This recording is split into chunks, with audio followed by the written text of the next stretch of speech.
ഈശോ മിശിഹായിക്ക് സ്തുതിയായിരിക്കട്ടെ. ഈശോയിൽ സ്നേഹം നിറഞ്ഞവരെ, നാം ഇന്ന് ധ്യാനിക്കാൻ പോകുന്നത് പരിശുദ്ധാത്മാവും പരിശുദ്ധാത്മാവിൻ്റെ പ്രതീകങ്ങളും എന്നിവയെപ്പറ്റിയാണ്. ഹീബ്രു ഭാഷയിലെ റൂ ആഹ് എന്ന പദമാണ് ഗ്രീക്കിൽ പെനുവുമ, ഇംഗ്ലീഷിൽ സ്പിരിറ്റ്, മലയാളത്തിൽ റൂഹ, ആത്മാവ്, അരൂപി എന്നിങ്ങനെ വിവർത്തനം ചെയ്തിരിക്കുന്നത്. റൂആഹ് എന്നതിന് ശ്വാസം, വായു, കാറ്റ് എന്നിവയൊക്കെയാണ് അർത്ഥം.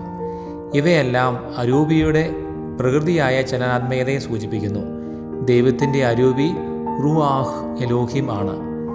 ദൈവാരൂപിയെ സൂചിപ്പിക്കുവാൻ മലയാളത്തിൽ റൂഹ തമ്പുരാൻ, റൂഹാദ് കുദിശ, പരിശുദ്ധാത്മാവ്, പരിശുദ്ധാരൂപി എന്നീ പദങ്ങളാണ് സാധാരണയായി ഉപയോഗിക്കുന്നത്. പരിശുദ്ധ ത്രിത്വത്തിൽ പിതാവിനോടും പുത്രനോടും സമനായ മൂന്നാമത്തെ ആളായ ദൈവത്തെ വിളിക്കുന്നതിന് സഭ ഔദ്യോഗികമായി പഠിപ്പിക്കുന്ന പേര് പരിശുദ്ധാത്മാവ്, പരിശുദ്ധാരൂപി എന്നാണ്. ജീവൻ, സ്നേഹം, ശക്തി, പ്രചോദനം, പ്രവൃത്തി ഇവയുടെയെല്ലാം ഉറവിടമാണ് പരിശുദ്ധാത്മാവ്. അരൂപി എന്നാൽ രൂപമില്ലാത്തത് എന്നുകൂടി അർത്ഥമുണ്ടല്ലോ.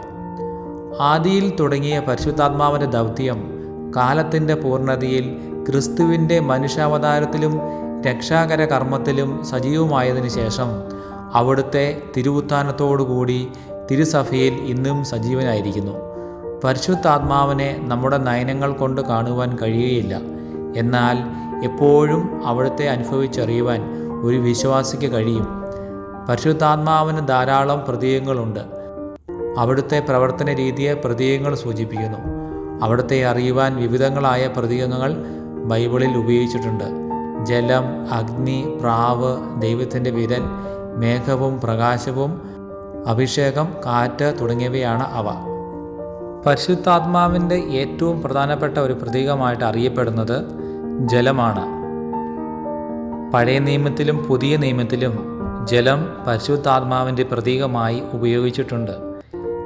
യെശയ്യാ പ്രവാചകൻ്റെ പുസ്തകം 12-ാം അധ്യായം 2-3 വചനഭാഗത്ത് ഇപ്രകാരം പറയുന്നു: ദൈവമാണ് എൻ്റെ രക്ഷ, ഞാൻ അങ്ങയിൽ ആശ്രയിക്കും, ഞാൻ ഭയപ്പെടുകയില്ല.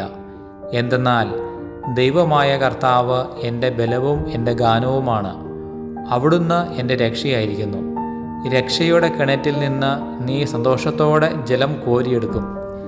ജീവജാലങ്ങൾക്കും സസ്യലതാദികൾക്കും ജീവനും വളർച്ചയ്ക്കും വെള്ളം ഏറ്റവും അത്യാവശ്യമാണല്ലോ. മാലിന്യങ്ങൾ കഴുകുവാനും അത് ഉപകരിക്കുന്നു. മാമോദിസായിൽ പരിശുദ്ധാത്മാവിൻ്റെ സാന്നിധ്യവും പ്രവർത്തനവും സൂചിപ്പിക്കുവാൻ ജലം ഉപയോഗിക്കുന്നു. റൂഹാക്ഷണ പ്രാർത്ഥനയിലൂടെ വിശുദ്ധീകരിക്കപ്പെട്ട വെള്ളം ജ്ഞാനസ്നാനാർത്ഥിയുടെ തലയിൽ ഒഴിക്കുന്നത് പൊതുജന്മം കൈവരുത്തുന്ന കൗതാശികമായ അടയാളമാണ്.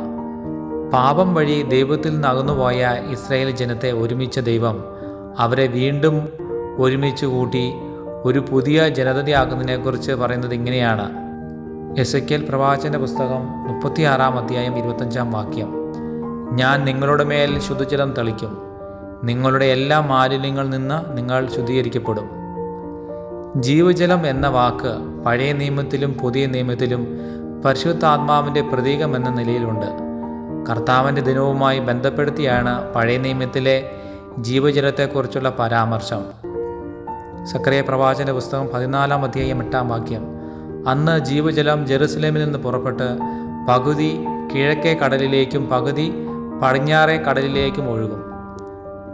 സമറിയാക്കാരിയോടും പരിശുദ്ധാത്മാവിനെക്കുറിച്ച് യേശു പറയുന്നത് ഇപ്രകാരമാണ്. വിശുദ്ധ യോഹന്നാന്റെ സുവിശേഷം 4-ാം അധ്യായം 10 മുതൽ 14 വരെയുള്ള ഭാഗം: ദൈവത്തിൻ്റെ ദാനം എന്താണെന്നും എന്നോട് കുടിക്കാൻ തരിക എന്ന് നിന്നോട് ആവശ്യപ്പെടുന്നത് ആരെന്നും അറിഞ്ഞിരുന്നെങ്കിൽ നീ അവനോട് ചോദിക്കുകയും അവൻ നിനക്ക് ജീവജലം തരികയും ചെയ്യുമായിരുന്നു. ഈ വെള്ളം കുടിക്കുന്നവന് വീണ്ടും ദാഹിക്കും. എന്നാൽ ഞാൻ നൽകുന്ന വെള്ളം കുടിക്കുന്നവന് ഒരിക്കലും ദാഹിക്കുകയില്ല. അത് അവനിൽ നിത്യജീവനിലേക്ക് നിർഗളിക്കുന്ന അരുവിയാകും. വിശുദ്ധ യോഹന്നാന്റെ സുവിശേഷം 7-ാം അധ്യായം 37-ാം വാക്യം. ജെറുസലേമിലെ തിരുനാൾ ദിനത്തിൽ യേശു എല്ലാവരോടുമായി പറഞ്ഞു, ആർക്കെങ്കിലും ദാഹിക്കുന്നുവെങ്കിൽ അവൻ എൻ്റെ അടുത്ത് വന്ന് കുടിക്കട്ടെ. എന്നിൽ വിശ്വസിക്കുന്നവൻ്റെ ഹൃദയത്തിൽ നിന്ന് വിശുദ്ധ ലിഖിതം പ്രസ്താവിക്കുന്നത് പോലെ ജീവജലത്തിൻ്റെ അരുവികൾ ഒഴുകും. വിശുദ്ധ പൗലോസ്ലീഹ കൊറിന്തോസിലെ സഭയ്ക്ക് ലേഖനം 12-ാം അധ്യായം 13-ാം വാക്യം. നാം എല്ലാവരും ഒരേ ആത്മാവിൽ ഏക ശരീരമാകുവാൻ ജ്ഞാനസ്നാനമേറ്റു. ഒരേ ആത്മാവിനെ പാനം ചെയ്യുവാൻ എല്ലാവർക്കും സാധിച്ചു.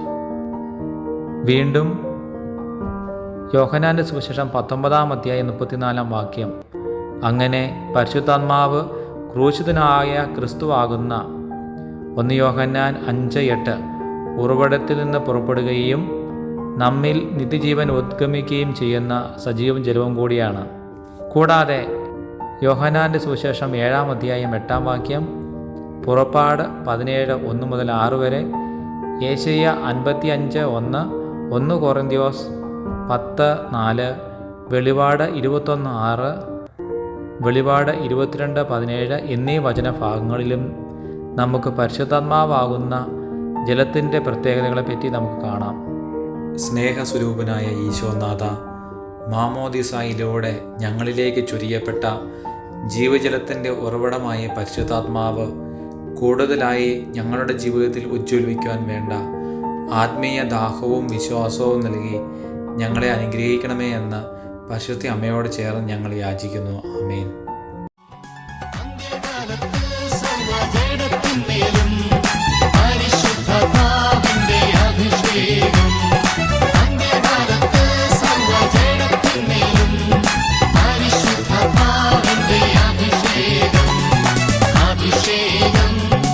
അഭിഷേകം പരിശുദ്ധ